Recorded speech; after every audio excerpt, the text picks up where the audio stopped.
The gradient tool allows you to fill an area with two or more blended colors. You can find the tool in the middle of your toolbox and it looks like a rectangle with a shaded area.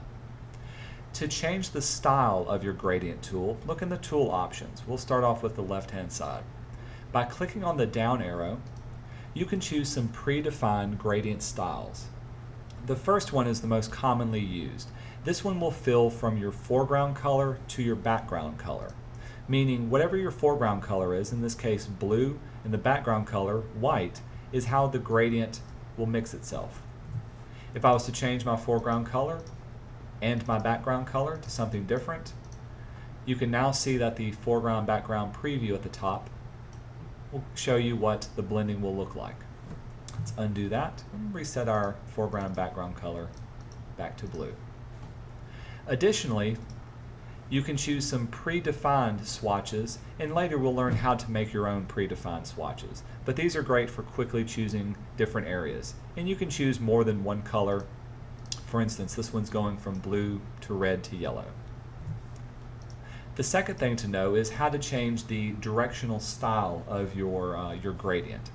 By default, right now I'm using a linear gradient, meaning whenever I click and drag, it'll blend the colors from one area straight across to the other area.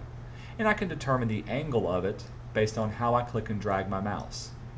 Additionally, I can determine how quickly the change will take place by the length of the line.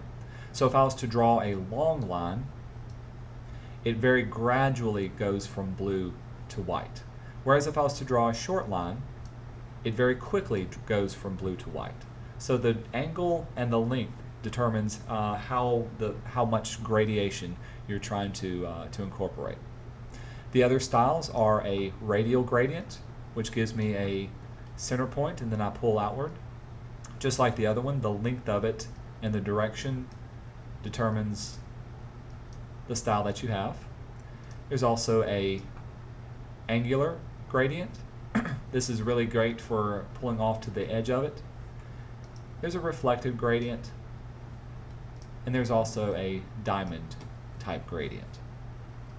The final things to know are to pay attention to the color mode you're working in. By default, I like to keep it at normal, the opacity you're working in, and whether or not reverse, dither, or transparency is turned on. If you have reverse turned on, all it will do is swap out the foreground and background or whatever color blending that you have. And in this case, instead of going from blue to white, now it'll go from white to blue.